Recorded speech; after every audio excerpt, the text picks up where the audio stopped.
Saturdays for me is going to be about Julian Reese.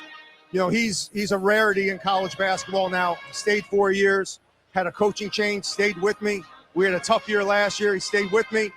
He's a true Maryland guy. I'm asking our fans to come out and make sure they come early and really celebrate a true Terp. You heard it there, Terps fans, from the head coach, the man we've scrutinized and criticized, Kevin Willard. He has the Maryland Terps on fire. Not only are they playing their best basketball of the season, not only are they winning substantial games on the road in conference, they are primed to get a top 4 seed in a double bye heading into the Big Ten tournament and their regular season finale at home, where they've only lost 2 games all season, is against Northwestern this Saturday. You heard the coach. Senior day for Julian Reese. Senior day for the Maryland Terps. The last regular season game before the Big Ten tournament, before March Madness. That's right. It's the Flex Zone Podcast, God's favorite host. You know what time it is. Time for more Maryland content. That's right. The official Maryland basketball post-game show, as Maryland, number 13 ranked in the country, looking to be on the ascend, takes on and defeats Michigan in their house, 71-65.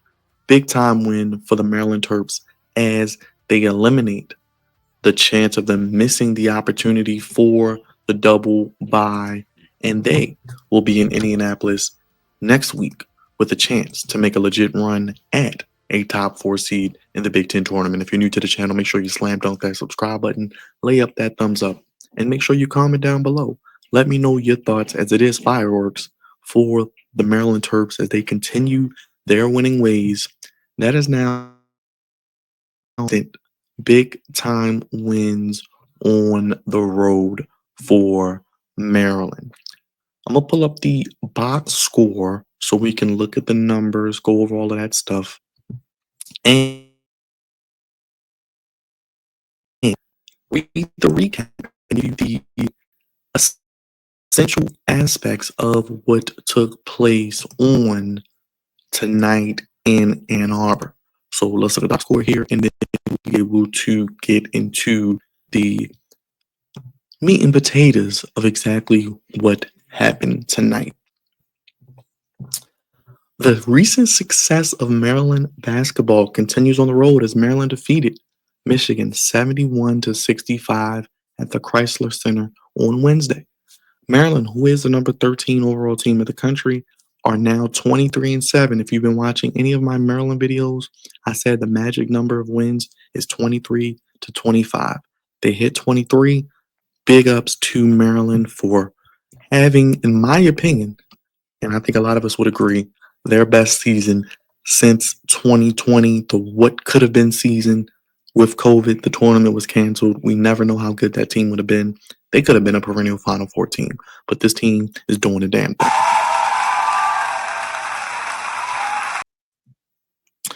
The Terps are now 13-6 in Big Ten play and have won 6 out of their last 7 and 10 out of the last 12. So playing their best basketball at the right time of year, getting hot, playing consistent. You love to see it. This was Maryland's 7th Quad 1 win and its 4th over a ranked team this season. It was also Maryland's 5th true road win of the season, marking the most since also having 5 in 2019. Maryland is now in a tie for 3rd place in the Big Ten and will continue its push for Big Ten tournament seeding on Saturday. The regular season finale is against Northwestern.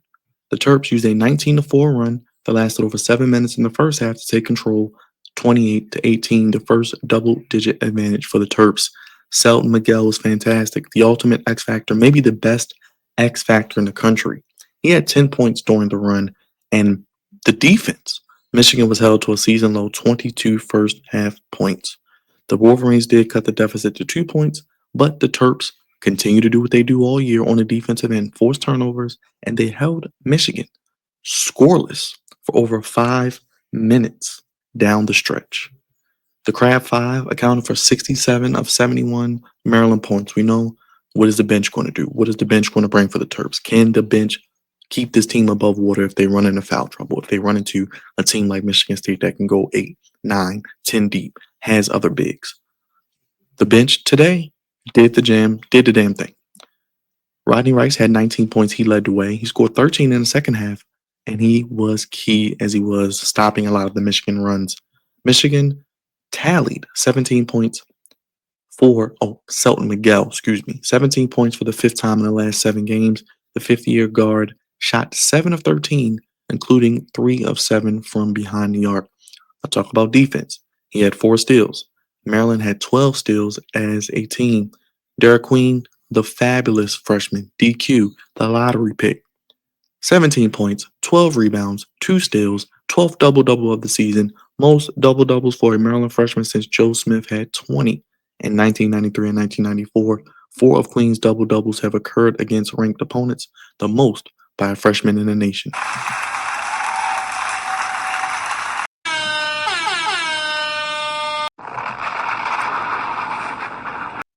So big up to Derek Queen there. We actually got some let's get some highlights in here.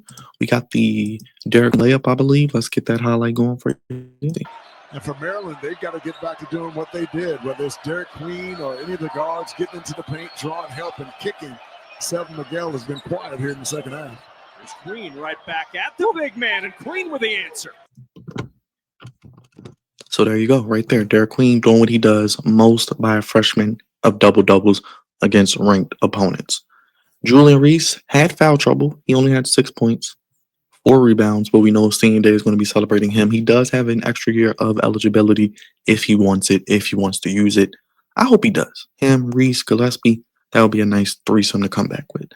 He did eclipse 14,000 career points. He also had 3 steals tonight. He became just one of 5 players in program history to reach 1,400 points and 900 rebounds in a career. The senior big man also moved inside the top 25 on the program's all-time leading scorers list. Maryland had big advantages in points off turnovers, 21-9, second chance points, 17-9, and steals, 12-4. The Terps forced 16 turnovers overall while committing just 8. Michigan falls to 22-8, and they were led by Vladislav Golden, 20 points, 13 rebounds, and Danny Wolf with 20 points and 7 rebounds. So that is now 5 road wins for the Terps. And it would have been 7 if it wasn't for the Northwestern game winner and the Ohio State banked in 3-pointer. They would have had 7 road wins. So 5-2 on the last 7 on the road after they couldn't win on the road.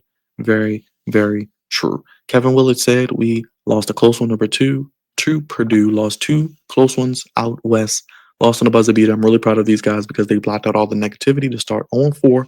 Yeah, the Washington game, the Oregon game where they were up by 13.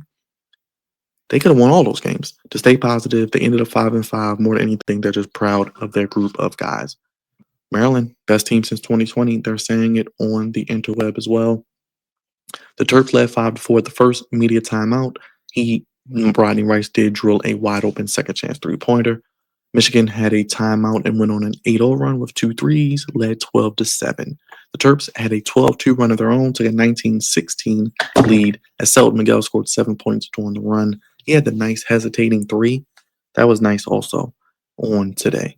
Miguel had another deep 3, making him the first Terp to reach double figures, and Geronimo with a big-time dunk, which I'm going to show in a minute, which will make the SportsCenter top 10, a 19-4 Terps run. Terps led 26-18. Maryland led 33-22 at halftime, a season low for Michigan. Miguel and Queen each had double digits. Michigan bought the game within 5, 44-39 to 13:05, as Golden scored 10 of his 16 in the second half, and the Wolverines made 6 of their last 7 from the floor. Maryland pushed it back to double digit with back-to-back threes by Jacoby Gillespie and Rodney Rice dropping bombs.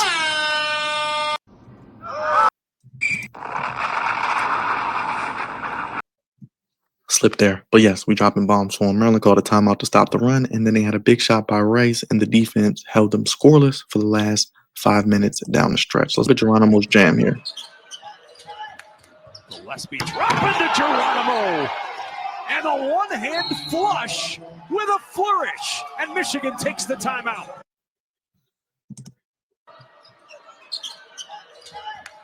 Gillespie dropping to Geronimo.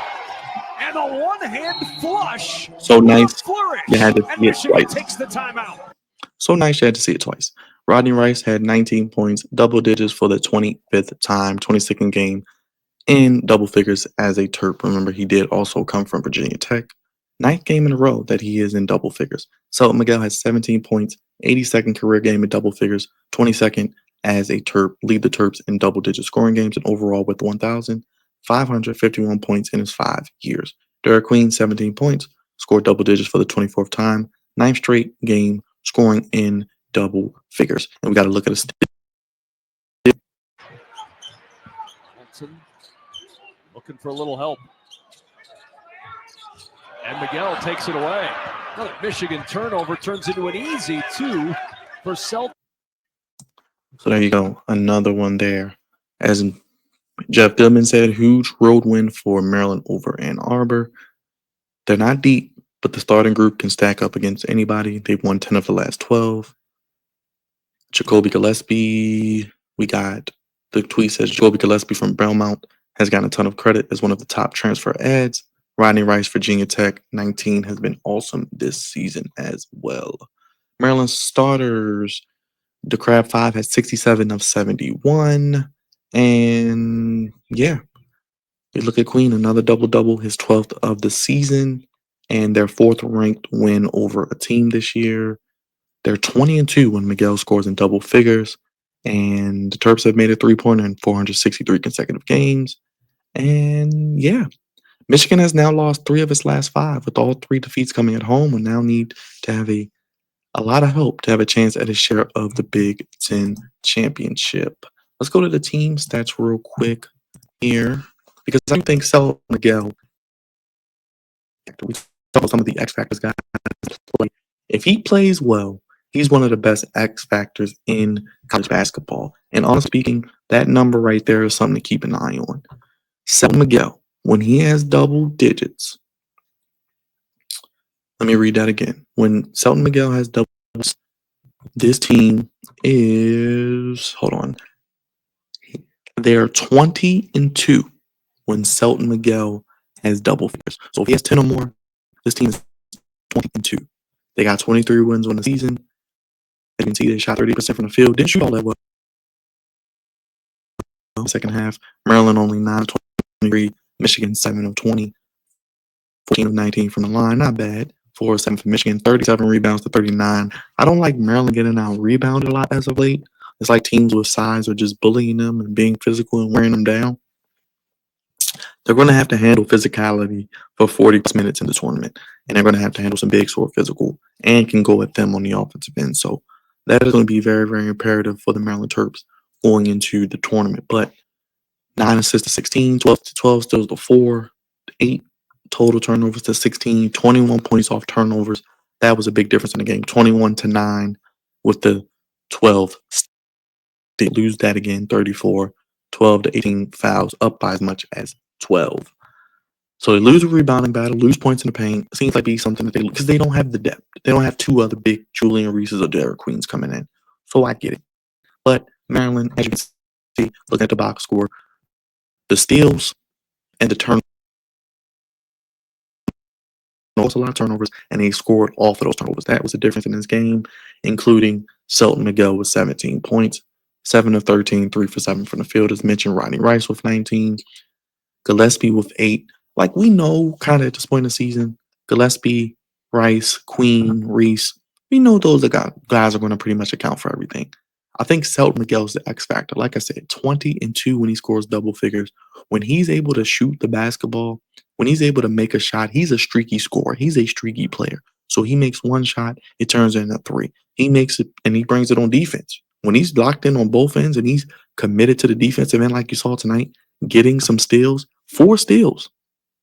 Julian Reese with 3. Derek Queen with 2. This team does a great job forcing turnovers and getting steals. They have active hands. They have jazzy hands. So they get their hands in the passing lanes. They get their hands on the ball. And you see it tonight. When Selton Miguel's locked in on both ends and he's not settling for jumpers, you saw the hesitation 3. His confidence, he's shooting the ball. He's not hesitating. He's attacking the rim with aggressiveness, downhill, looking to make a play for himself or others, get fouled, go to the line. And on defense, when he's turning defense in the offense, this team is virtually unbeatable.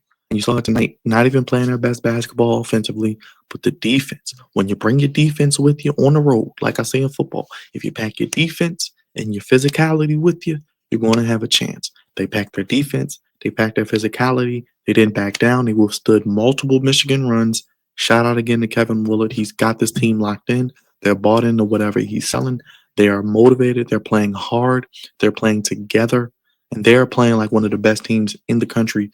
That is the best kept secret. But they won't be a secret anymore because they're going to finish in the top 3 in the Big Ten. I think they win on Saturday. We'll be live for that game. And I think that will assure them in the top 3. So big shout out to them as well. Like I said, Geronimo was great tonight. 4 points, the top 10 caliber dunk, 3 rebounds in 16 minutes.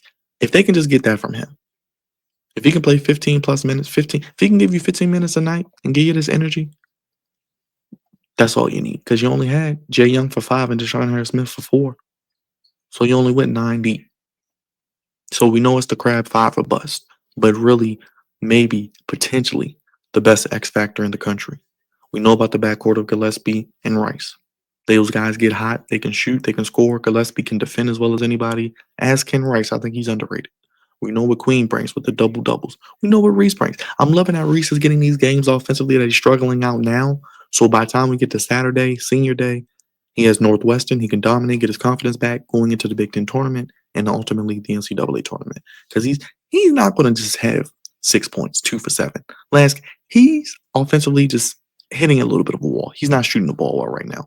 But if he's able to continue to bring the effort on the offensive glass, the defensive glass, on the defensive end like he always does, the leadership also is very, very important to pay attention to. They'll be fine. And like I said, Sel Miguel, double figures, everybody. When he gets double figures, they are 20-2.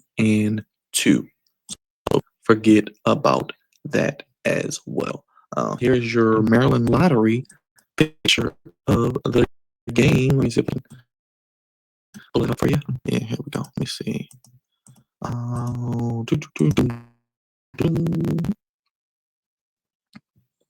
There you go. The pick of the game. As you can see, that is the dunk from Mr.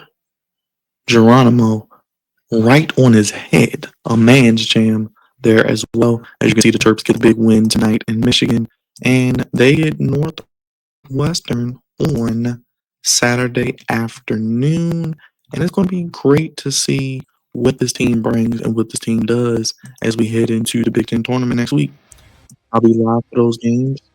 I'll be live breaking it all down for you. I'll be live streaming it. I'll be here with you each step of the way as you look at the Big Ten standings. Real quick as we get ready to get out of here. As Maryland gets a 71-65 victory. Make sure you hit that like button, hit that bell, and make it this. Maryland now third. Michigan is 14-5. Maryland's 13-6. 23-7 in the Big Ten. So Maryland with better Big Ten record. So Maryland at 3. I think they win. They will clinch the 3 seed at least. They finish top of Michigan. They finish as highest seed. And the bottom 3 teams don't make it, so that will be looking from Iowa or Rutgers or Minnesota or Northwestern potentially, who you can pretty much knock to the bottom of the heat again with the win. Knock them to 7-13, 16-15. You may have to play them twice. Well, then again, you wouldn't have to play them. They should have double box. So you may have to see them again, but you should take care of business. Nebraska, I'm not worried about Ohio State. I'm not worried. Indiana's playing better as a team. That will be a tough game, but I think we can beat them. Illinois, they had a big win in Michigan as well. They would be tough. Oregon's getting hot again like we thought they would be in the beginning of the year, and they already beat the Terps. UCLA, just staying consistent. They're hanging right around in that middle of the pack, not too high, not too low, as is Purdue. And I think we can do it again and Wisconsin. So it'll be intriguing. Like I said, if they get the double bye, which looks like they will, I think it's a minimum of getting to the championship game. That's just how I feel. If they get the double bye, you want to kind of win 2 games for the Big Ten championship, maybe. So if that's the case, I'm cool with it. You got to win 3 to win the whole tournament to get to the championship. Then they can at least get to the Big Ten tournament championship. Maybe win the Big Ten. You win the Big Ten, then you're probably at the We'll see what happens. God's favorite host here with the Maryland basketball post-game show. Make sure you guys slam dunk that subscribe button like George Geronimo was doing. Go ahead and pull up that nice layup like Sel Miguel did on the defensive end, turning it into the offense. Whip, steal, and lay up and hit that thumbs up. Make sure you block that bell like Julian Reese and Derek Queen were doing today on the inside. And they let you know when all of our content drops. We do Maryland pregame, postgame, live stream, watch alongs of the actual game start to finish with play-by-play. We'll be getting those on Saturday with Northwestern in each game of the Big Ten tournament when we know Maryland does play. And of course, leave a comment. Any comment helps us out. Your thoughts on Maryland, how far can they go? Your thoughts on the game, and how you see them playing things out with Saturday. Are you going to the game, seeing it there? Big Ten tournament. What are you projecting them as in the NCAA tournament? Is this a Final Four team? Sound off below. I want to hear from you. Thank you guys for watching. God's favorite host, the only place to give you sports how you want to win the Flex on Podcast, your home for Maryland for content. Thank you guys for watching. See you in the next one. Happy recap. Maryland gets a 71-65 victory over number 17 Michigan on the road. Now improved to 23-7. One of the magic numbers before the season of wins, and they get it here tonight, led by the Crab Pod. And I'm led by you, Flex on Family. Thank you for watching. God's favorite host. Have a great day. I'll see you when I see you. Maryland keeps on winning, baby, on the road for March Madness and the NCAA tournament. But first, home game Saturday against Northwestern. We'll be live for that. And then the Big Ten tournament in Indianapolis. And we'll put on our dancing shoes together.